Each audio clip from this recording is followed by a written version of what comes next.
प्रधानमंत्री नरेंद्र मोदी का 75वां जन्मदिन उनके प्रशंसक, उनके चाहने वाले पूरे देश में अलग अलग तरीकों से मना रहे हैं।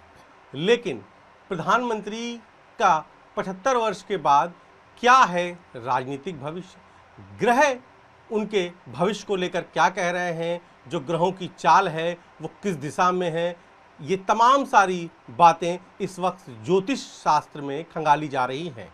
हम इस वक्त उनके संसदीय क्षेत्र काशी के हरिश्चंद्र घाट पर मौजूद हैं, जहां पर इस वक्त मैं श्री शिव शक्ति ज्योतिष परामर्श केंद्र पर हूं और मेरे साथ बात करने के लिए आचार्य रवि किरण जी हैं। सर, गुरुजी, आप बहुत दिनों से प्रधानमंत्री की कुंडली पर लगातार रिसर्च करते हैं, तो आज मैं ये जानना चाहता हूं कि अब वो 75 वर्ष के हो गए हैं, अब आगे का उनके जो ग्रह हैं, उनके जो स्टार्स हैं, वो क्या कह रहे हैं? जी देखिए, आपने बहुत ही अच्छा प्रश्न किया है और आज भारत ही नहीं बल्कि पूरा विश्व इस बात को चाहता है कि वो नरेंद्र मोदी जी के विषय में जाने, उनके विषय में समझे कि वो क्या सोचते हैं, क्या चाहते हैं, क्या करते हैं, उनका अगला कदम कौन सा होगा। तो आइए हम लोग इनके कुंडलियों पर विषय पर बात करते हैं। देखते हैं हम कि आज नरेंद्र मोदी जी का जन्मदिन है, 75वां जन्मदिन है और 17 तारीख को उनका जन्मदिन जो है 75वां जन्मदिन आज मना रहा है पूरा विश्व। स्टार्स क्या कह रहे हैं गुरुजी? स्टार्स देखिए, कुंडली तो इनकी बहुत मजबूत है। इनका वृश्चिक लग्न का जन्म है और वृश्चिक ही राशि है और इनके लग्न भाव पर भाग्येश चंद्रमा मंगल के साथ संयुक्ति कर रहा है। और देखिए, जैसे आप जानते हैं कि 3 ही चीज़ें हमारे जीवन में बहुत महत्वपूर्ण हैं। पहला प्रारब्ध, दूसरा पुरुषार्थ और तीसरा प्रार्थना। जब हम प्रारब्ध की बात करते हैं तो प्रारब्ध में हमारा कोई बस नहीं है। हम जो प्रारब्ध लेकर के जन्मे उसी में हमारा जो है जीवन बीतने वाला होता है, ऐसा सामान्यतः लोग बैठ करके मान करके बैठ जाते हैं। लेकिन जब हम नरेंद्र मोदी जी को देखते हैं तो उन्होंने प्रार्थना भी की और पुरुषार्थ भी किया। आज वो जितना पुरुषार्थ करते हैं शायद एक युवा नहीं कर सकता। निरंतर वो अपने कार्य को फोकस करते हैं, देश विदेश के दौरे करते हैं, हर छोटी से छोटी बड़ी से बड़ी बात पर वो नज़र रखते हैं। और बात रही पुरुषार्थ के साथ प्रार्थना की, तो जितनी प्रार्थनाएं वो करते हैं नवरात्रि में उनका व्रतोद्यापन करना, व्रत रखना और तमाम जगह पर जैसे काशी है, मथुरा है, मध्य प्रदेश है, सभी जगह बड़े बड़े तीर्थ स्थलों को नवजीवंत करना, है ना, उनको पुनः नई ऊर्जाएं प्रदान करना, ये भी किसी प्रार्थना से कम नहीं है। यही सबसे कॉरिडोर बने। बिल्कुल बिल्कुल, ऐसे ऐसे प्रार्थनाएं की हैं जिसके विषय में कभी किसी ने सोचा ही नहीं था कि भगवान विश्वनाथ जी को कोई गंगा जी से जाकर के मिला देगा, कोई गंगा जी को भगवान विश्वनाथ तक ला कर के स्थान देगा। आज वो मोदी जी ने प्रार्थना किया और उसे साक्षात किया, है ना। तो और मोदी जी के ग्रहों के विषय में यदि हम बात करते हैं तो वर्तमान में मंगल की महादशा चल रही है मोदी जी की। ये कुंडली है। हाँ, ये नरेंद्र मोदी जी की कुंडली है। ये इनका लग्नेश है, लग्न का जो है स्वामी मंगल है और मंगल इनके भाग्येश के साथ, चंद्रमा के साथ लग्न पर बैठा हुआ है और मंगल की ही दशा चल रही है वर्तमान में।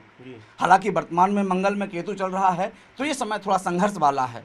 जैसे ही मंगल में सूर्य आएगा, सूर्य इनका जो है कर्म स्थान का, राजनीति स्थान का स्वामी है और जैसे ही मंगल में सूर्य आएगा और वो इनको दिसंबर 26 से प्राप्त होगा।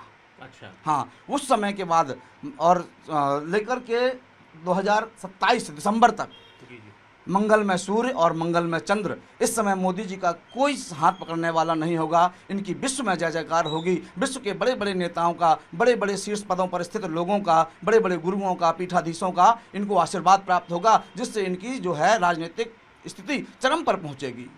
विश्व की जो है ये धरोहर माने जाएंगे। इनको युग पुरुष के रूप में देखा जाएगा कि ऐसा कोई नेता न आज तक हुआ है और न भविष्य में कभी होगा। तो इस हिसाब से देखें, स्वास्थ्य के लिहाज से कैसा है मोदी का पूरा? बिल्कुल, अभी लग्नेश की दशा चल रही है, इसलिए जब लग्नेश स्वयं व्यक्ति का शरीर होता है और जब लग्नेश की दशा चल रही है तो लग्नेश की दशा में शरीर को किसी भी प्रकार से कोई हानि होने वाली नहीं होती है। इसलिए इस समय मोदी जी के शरीर को लेकर के, उनके स्वास्थ्य को लेकर के किसी भी प्रकार का कोई तनाव न बनाया जाए, न किसी प्रकार की कोई चिंता की जाए। स्वस्थ बढ़िया, स्वस्थ रहेंगे। बिल्कुल, राजनीतिक रूप से आप बता ही रहे हैं कि दिसंबर 2026 से, जी बिल्कुल, दिसंबर 2026 से लेकर के दिसंबर 2027 तक, जब तक मंगल में सूर्य और मंगल में चंद्र रहेगा, ये जो मोदी कहेंगे वही दुनिया देखेगी। बिल्कुल, पूरी दुनिया को वही दिखाई देगा और ये राजनीति के चरम पर होंगे। राजनीति के चरम पर बिल्कुल जी। गुरु जी हिसाब से देखें तो 2027 का चुनाव भी 2026 दिसंबर आता है, तो मोदी तब तक मतलब जिसे कह सकते हैं पूरी दुनिया की निगाहें उन पर होंगी।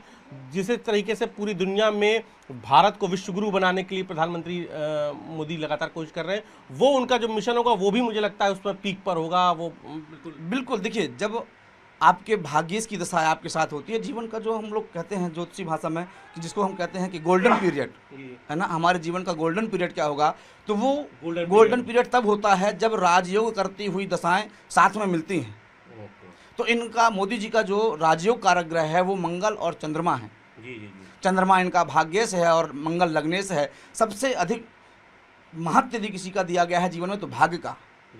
कुंती ने भी कहा ना कि भाग्यवंतम प्रसूये था मासूरा मच पंडितान, है ना, कहा कि जो संतान है वह भाग्यवान पैदा होना चाहिए, सूर्य और वीर नहीं होना चाहिए। क्योंकि मेरे पुत्र जो है, कुंती के पुत्र कैसे थे, बड़े बड़े सूर्य थे, बड़े बड़े विद्वान थे, लेकिन उसने भाग्य की याचना की भगवान से। तो इस समय मोदी जी का जब भाग्येश उनके साथ में आएगा, जब कर्मेश उनके साथ में आएगा, तो पूरा विश्व उनकी तरफ निगाहें टिका करके देखेगा कि ऐसा नेता हमें क्यों नहीं प्राप्त हुआ। गुरु जी, चूँकि राजनीति की बात है, मोदी जी राजनीतिक पर्सनालिटी हैं, तो एक बड़ा सवाल उठता है कि राजनीति में दोस्त भी होते हैं, दुश्मन भी होते हैं। तो जो मुखालिफ हैं, जो दुश्मन हैं, तो उसके हिसाब से मोदी का क्या वो है? देखिए, जो इनका लग्नेश मंगल है वही इनके शत्रु भाव का भी स्वामी मंगल है। तो निश्चित रूप से ऐसे व्यक्ति के मंगल जब अच्छा है और लग्नेश का साथ दे रहा है तो निश्चित रूप से शत्रु भी अच्छे होंगे। लेकिन वही शत्रु भाव का स्वामी इनके लिए योग कारक है। लोग इनसे जितनी शत्रुता करने का प्रयास करेंगे उतना ही ये निखर करके सामने आएंगे। उदाहरण बिल्कुल प्रत्यक्ष है। ट्रंप ने शत्रुता दिखाने का प्रयास किया, मोदी जी को और निखार दिया, विश्व पटल पर एक चमकता हुआ सितारे की तरह जो है सामने ला करके खड़ा कर दिया। इसलिए शत्रु जितने इनका विरोध चाहेंगे, इनका बुरा चाहेंगे, इनके लिए वो राजयोग कारक ही होगा। तो ये जो 75वां जन्मदिन है प्रधानमंत्री का, ये अब तक के जीवन में सबसे, जिसे कह सकते हैं कि सबसे बेहतर काल होगा प्रधानमंत्री का ये? जी बिल्कुल, ये अभी से लेकर के 2027 तक जितने भी जन्म दिवस इनके आने वाले हैं वो और से और बेहतर होते चले जाएंगे। और से और बेहतर। बिल्कुल बिल्कुल। प्रधानमंत्री दीर्घायु रहेंगे सब। बिल्कुल, दीर्घायु का योग है उनकी कुंडली में, अच्छे स्वास्थ्य का योग है। इसलिए जो है स्वास्थ्य को लेकर के तो किसी भी प्रकार का चिंतन करने की आवश्यकता नहीं है, चिंता करने की आवश्यकता नहीं है। बिल्कुल, निश्चित रूप से जब मैंने कहा कि 3 ही चीज़ें जीवन में बहुत महत्वपूर्ण हैं, प्रारब्ध, पुरुषार्थ और प्रार्थना। तो प्रारब्ध से तो आप सब लोग जानते हैं कि वो कैसे आए, लेकिन उन्होंने अपने पुरुषार्थ से और अपनी प्रार्थना से पूरे विश्व को एक आईना दिखाया है कि हाँ कैसे जीवन जीना है, कैसे सत्कर्म करना है, कैसे अपनी धरोहरों को बचाना है ना। तो इस प्रकार से जो है मोदी जी का सब उत्तम ही दिखाई दे रहा है हमें। जी। तो आप थे आचार्य रविकिरण जी, जो प्रख्यात ज्योतिषा शास्त्र हैं काशी में, और जिन्होंने प्रधानमंत्री कुंडली पर समय समय पर रिसर्च किया है। और आज उनका ये रिसर्च कह रहा है उनके 75वें जन्मदिन पर कि प्रधानमंत्री नरेंद्र मोदी का अब 75 वर्ष के बाद और उनकी जो छवि है वो और निखर के आएगी। विरोधी जितना विरोध करेंगे उनकी छवि और निखरेगी। ताज़ा उदाहरण भी गुरुजी दे रहे हैं अमेरिका का। इसके अलावा दिसंबर 2026 से प्रधानमंत्री का जो भाग्य है वो और उदय पर होगा। उसके बाद गुरुजी का कहना ये है कि जो भी मोदी कहेंगे वही दुनिया देखेगी। क्या पंकज सिन्हा के साथ उपेंद्र द्विवेदी, न्यूज़ 18 वाराणसी।